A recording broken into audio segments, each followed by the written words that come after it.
उसका जीवन कच्ची मिट्टी हर सांचे में वो ढलती है।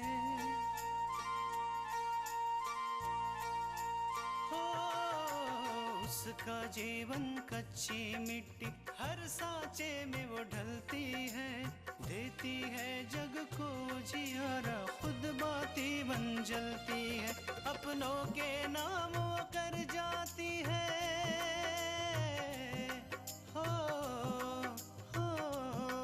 अपनों के नाम वो कर जाती है। सारा जीवन अपना बन के बेटी भाभी माँ वो सच कर दे हर सपना।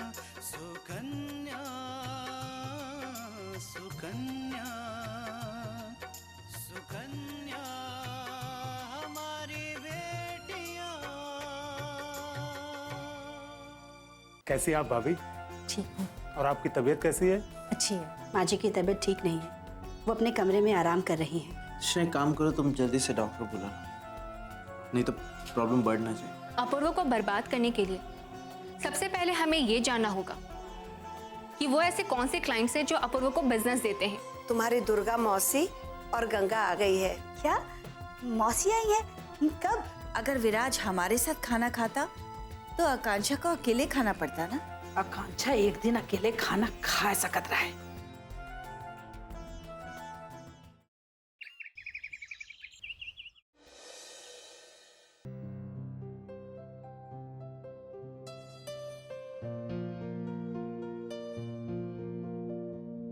कॉफी। तृष्णा, अब घर में सबकी तबीयत कैसे? सबकी तबीयत मतलब? ओह, हम समझे। अब माँ जी के बारे में पूछ रहे हैं ना? माँ जी की तबीयत अब ठीक है। उन्होंने कुछ भी खाने से मना कर दिया है, इसलिए हमने उन्हें जोर नहीं दिया। आज तक कभी बिना खाए सोई नहीं, फिर आज खाना क्यों नहीं खाया?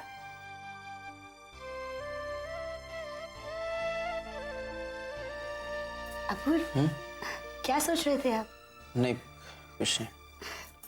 अपूर्व, हमने भगवान से मन्नत मांगी थी, जब हमारे घर में सब ठीक हो जाएगा, सुख शांति आ जाएगी, तो हम गंगा जी के घाट जाकर पूजा करेंगे। कब जाना चाहते हो? कल सुबह जाना है हमें। पूजा करने में कम से कम 3-4 घंटे तो लग ही जाएंगे। अच्छी बात है, लेकिन मैं मतलब पूछना चाहता हूँ कि घर पे ताला लगा के जाओगी? नहीं नहीं अपूर्व, माँ जी की तबीयत ठीक नहीं है,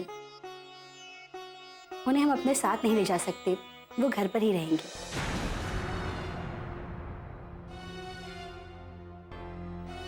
हम जानते हैं अपूर्व कि आपको भी माँ जी की चिंता है, लेकिन आप ये बात मानना नहीं चाहते। लेकिन कोई बात नहीं, हम तब तक कोशिश करना नहीं छोड़ेंगे जब तक आप माँ जी को अपना नहीं लेते।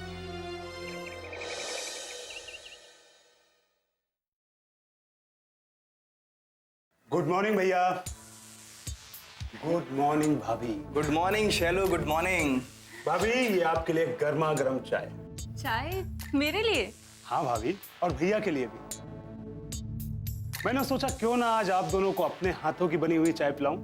अरे भाई शैलू, इसकी क्या जरूरत थी, हम आके हॉल में चाय पी लेते। भैया, जरूरत आपकी नहीं भाभी की है।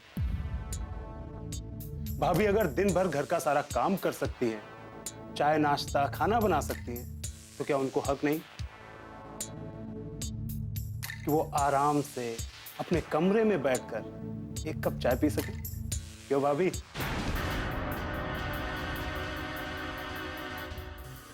देवर जी, आप रहने दीजिए, ये सब बातें इन्हें समझ में नहीं आई।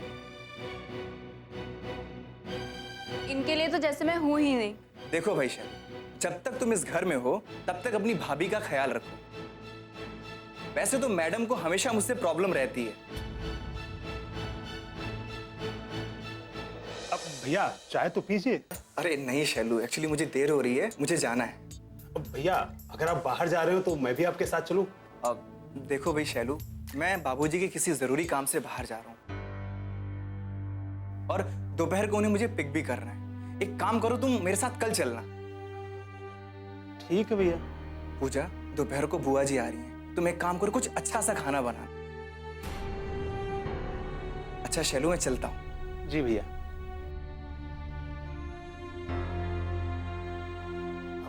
भाभी आप तो चाय लीजिए।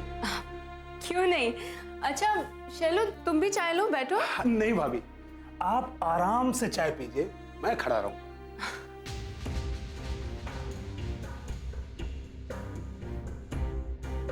वैसे भाभी एक बात माननी पड़ेगी, आपका स्वभाव बहुत अच्छा है। वरना इतने बड़े घर की जिम्मेदारी संभाल कर, इतना सब काम करके कौन भला ऐसे मुस्कुरा सकता है? सच कहूं देवर जी, आप पहले इंसान हैं जिसने मेरी तारीफ की, वरना तो इस घर में दिन रात काम की चक्की में पिसती रहती हूँ और कोई पूछता तक नहीं। अच्छा ऐसी बात है? लेकिन क्यों भाभी? पता नहीं, लेकिन हाँ, आजकल आकांक्षा के गुण गाए जा रहे हैं। जब देखो हर कोई उसकी तारीफ करता रहता है। भाभी हो सकता है वो आपसे ज्यादा काम करती हो। काम? कौन सा काम देवर जी? मुझे भी तो पता चले। जब से वो इस घर में आई है तब से हम दोनों ही तो मिल बांट के सारा काम कर रहे हैं। और जब से उसका एक्सीडेंट हुआ है तब से तो घर का सारा काम मैं ही संभाल रही हूँ ना। पता नहीं फिर भी घर में बस उसी का गुणगान होता है, सबको उसी की फिक्र है। सच कहूं देवर जी, मैं ना तंग आ गई हूँ इस आकांक्षा से। भाभी मैं भी आज सुबह उनके कमरे में गया था तो पता नहीं क्यों मुझे भी कुछ अजीब सा लगा। मुझे ऐसा लगा कि जैसे मेरा आना यहाँ उन्हें पसंद नहीं। वो कौन होती है सब सोचने वाली? और वैसे भी आपके मामा जी का घर, आप जब चाहें तब आ सकते। अच्छा ये सब छोड़िए, मैं आपके लिए गर्मा गर्म नाश्ता बना के लाती हूँ। अब भाभी मुझे वो आलू की पकौड़ियाँ बहुत अच्छी लगती है, क्या आप मेरे लिए वो बना दोगे? अरे आपने मेरे लिए इतनी अच्छी चाय बनाई है तो क्या मैं आपके लिए आलू की पकौड़ी नहीं बना सकती? अभी लेकर आती हूँ।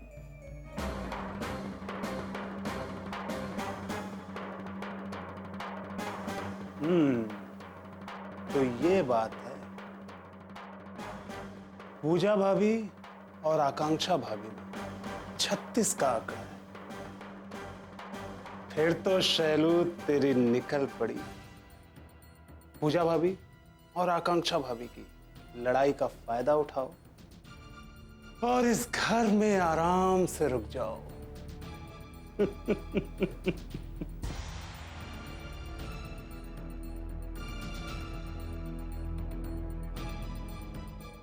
सुकन्या हमारी बेटियां।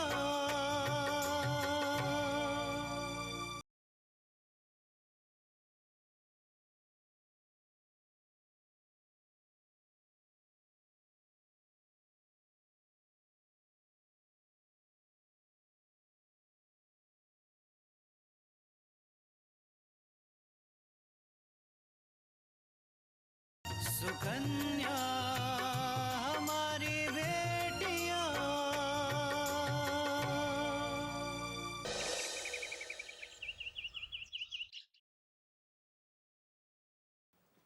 तृष्णा, माँ जी, मुझे मालूम है कि तुम जानबूझकर मुझे घर में अकेले छोड़ के जा रही हो। हमने कोई भगवान से मनौती नहीं मांगी है। माँ जी, जिस तरह आपने हमें और अपूर्व को मिलाने के लिए वो सब किया जो आप कर सकती थी, उसी तरह हम आपको और अपूर्व को नजदीक लाने के लिए कोशिश ही कर रहे हैं बस। लेकिन तृष्णा, तुम्हारी बात और मेरी बात में काफी अंतर है। अपूर्व मुझे देखकर ये महसूस करता है कि मैंने उसके और उसके पापा के बीच में दूरी बढ़ाई है। वो मुझे कभी माफ नहीं कर सकता।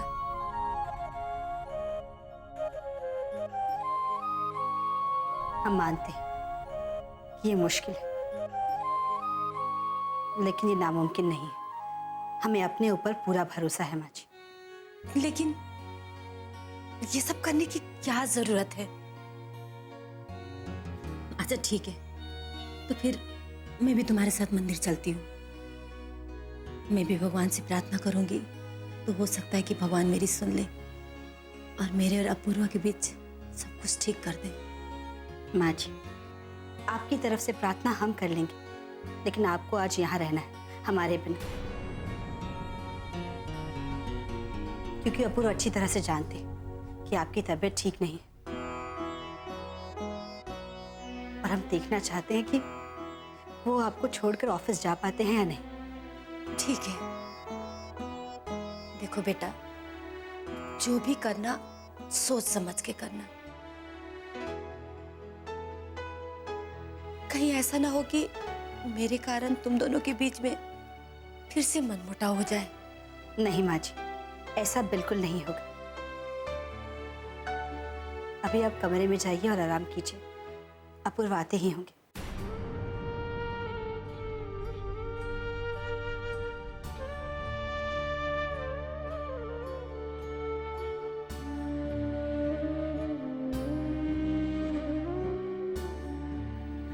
अरे आप आ गए। अपूर्व, हमने आपका नाश्ता बना दिया है, हम मंदिर जा रहे हैं, हमें देर हो रही है।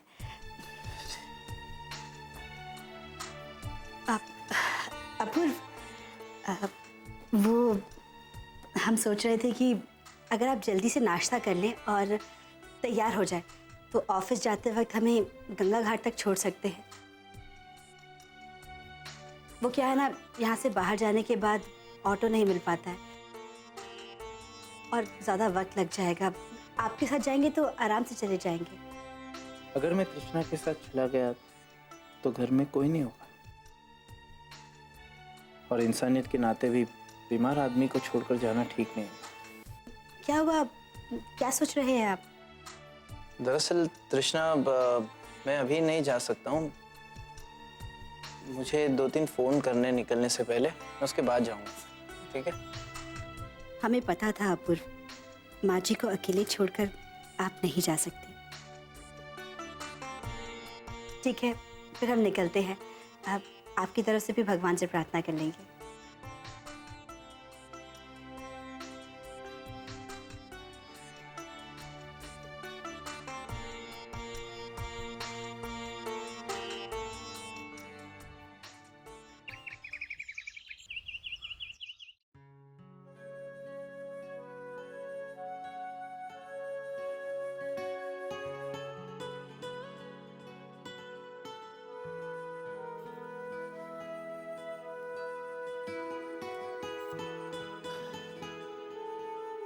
आकांक्षा, दवाई पी ली आपने?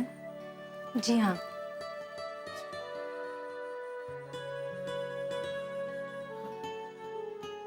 विराज, आप क्या सोच रहे हैं? आकांक्षा, पता नहीं क्यों मुझे शालू बदला बदला सा नजर आ रहा है। ऐसा लग रहा है जैसे पहली बार उससे मैं मिल रहा हूँ।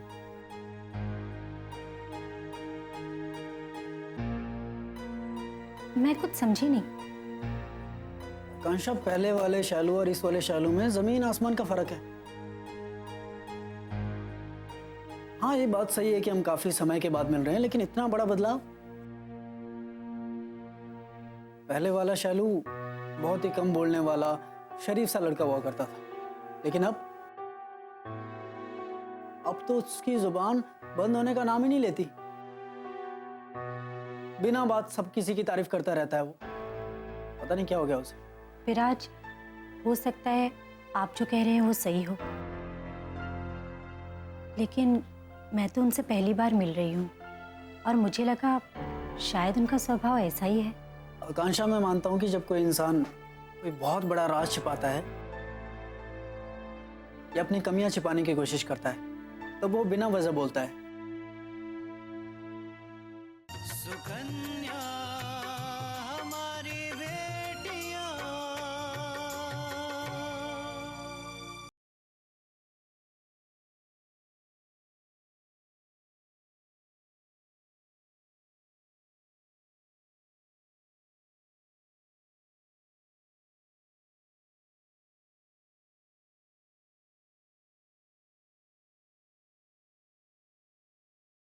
सुकन्या हमारी बेटियां।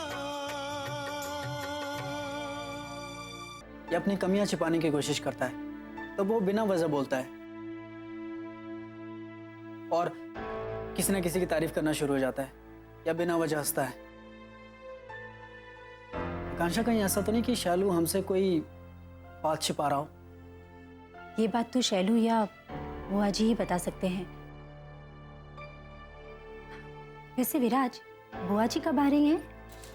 आज दोपहर को। अच्छा, वैसे बुआ जी का स्वभाव बहुत कड़क है। उन्होंने शैलू को बहुत ही अनुशासन से पाला है। भले ही वो उनका इकलौता लड़का है, लेकिन उन्होंने उसकी किसी भी गलती पे उसे कभी माफ नहीं किया है, हमेशा सजा दी है। तो क्या बुआ जी सबको इतनी अनुशासन में रखती हैं? हाँ आकांक्षा, वो भले ही बाबूजी से छोटी हैं, लेकिन बाबूजी तक उनकी बात नहीं काटते हैं और बाबूजी हमेशा उन्हें दीदिया कहकर पुकारते हैं। और हाँ आकांक्षा, बुआ जी हमारे घर कुछ दिनों के लिए रहने के लिए आ रही हैं, इसलिए वो कभी भी तुमसे नाराज हो जाएं या कुछ कह दें तो उनकी बात का बिल्कुल बुरा मत मानना। बुआ जी ने अपनी जिंदगी में काफी दुख झेले हैं, इसीलिए उनका स्वभाव थोड़ा रूखा सा हो गया है। वैसे दिल की बहुत अच्छी हैं वो। आप बिल्कुल परेशान मत होइए विराज, मैं बुआ जी की किसी भी बात का बुरा नहीं मानूंगी। जैसे वो आपकी बुआ जी हैं, वैसे वो मेरी भी बुआ जी हैं। अरे हाँ विराज, वो माँ का फोन आया था। मेरी मौसी और उनकी बेटी आई हुई है। अच्छा? मुझे माँ ने उनसे मिलने के लिए बुलाया है। मैंने माँ से कह दिया कि आपसे पूछकर बताऊंगी। विराज, क्या मैं घर जा सकती हूँ? आकांक्षा, तुम कभी भी अपने घर जा सकती हो। और हॉस्पिटल से तुम्हें घर जाने के लिए मैंने इसलिए मना किया था क्योंकि मैं चाहता था कि तुम्हें अपने चेहरे की सच्चाई मेरे सामने यहाँ इस घर में पता चले। अब जब तुम सब कुछ जान गई हो तो अब तुम अपने घर जा सकती हो। थैंक्स विराज। आकांक्षा, आज तो तुमने थैंक्स कह दिया, लेकिन अगर अब किसी भी बात के लिए तुमने थैंक्स कहा ना तो मैं कभी बात नहीं करूंगा।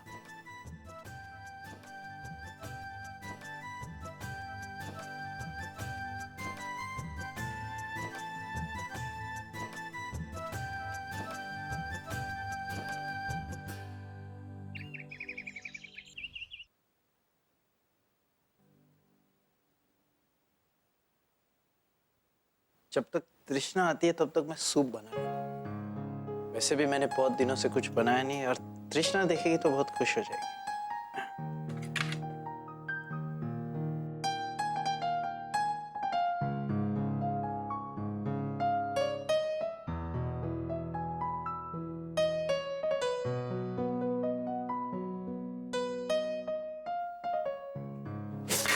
Oh my!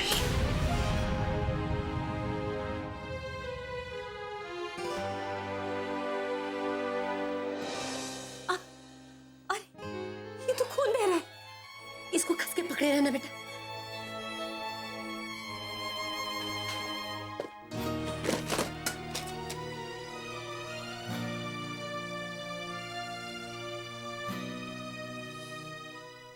सुकन्या हमारी बेटियां।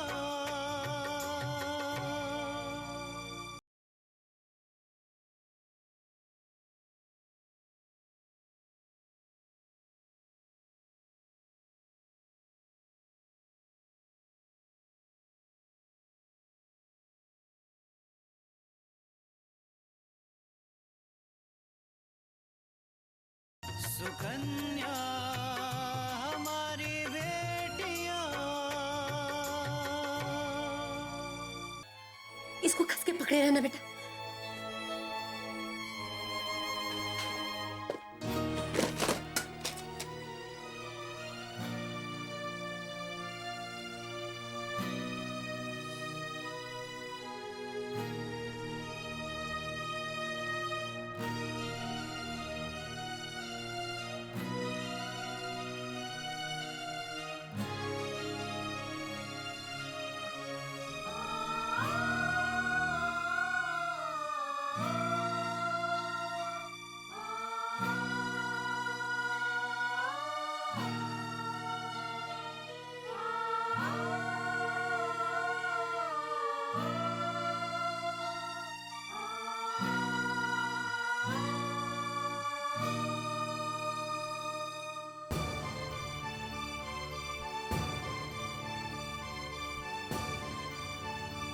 मैंने ऐसा कुछ भी नहीं किया है अपूर्व।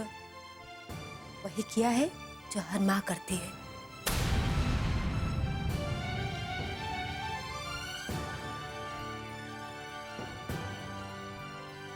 अपने बेटे की पुकार सुनकर दौड़ी चली आती है, और तुम्हारे हाथ में भी जब चाकू लगी तो तुमने ओ माई कहा। बेशक से वो तुमने धीरे से कहा, पर मेरा दिल समझ गया कि मेरा बेटा जरूर कोई मुसीबत में है।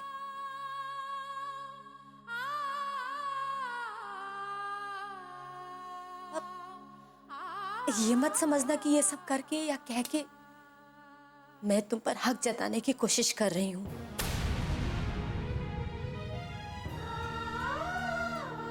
या तुम्हें अपने करीब लाने की बहाना ढूंढ रही हूं। ऐसा कुछ भी नहीं है। तुम्हें जैसे रहना है वैसे रहो। मेरी तरफ से तुम्हारे ऊपर किसी भी तरह की पाबंदी नहीं है।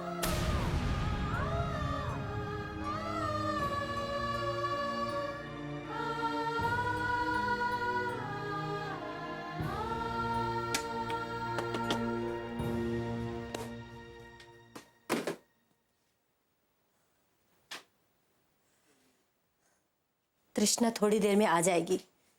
जो बनवाना है बनवा लेना, लेकिन फिर से तुम कोशिश मत करना, वरना मुझे फिर से दौड़ के आना पड़ेगा और वो तुम्हें अच्छा नहीं लगेगा।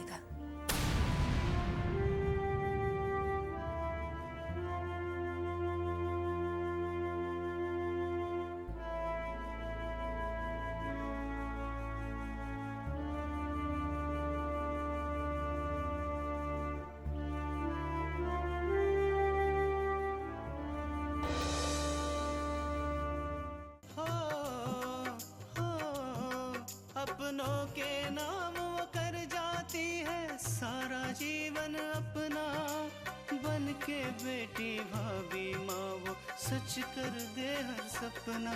सुकन्या सुकन्या सुकन्या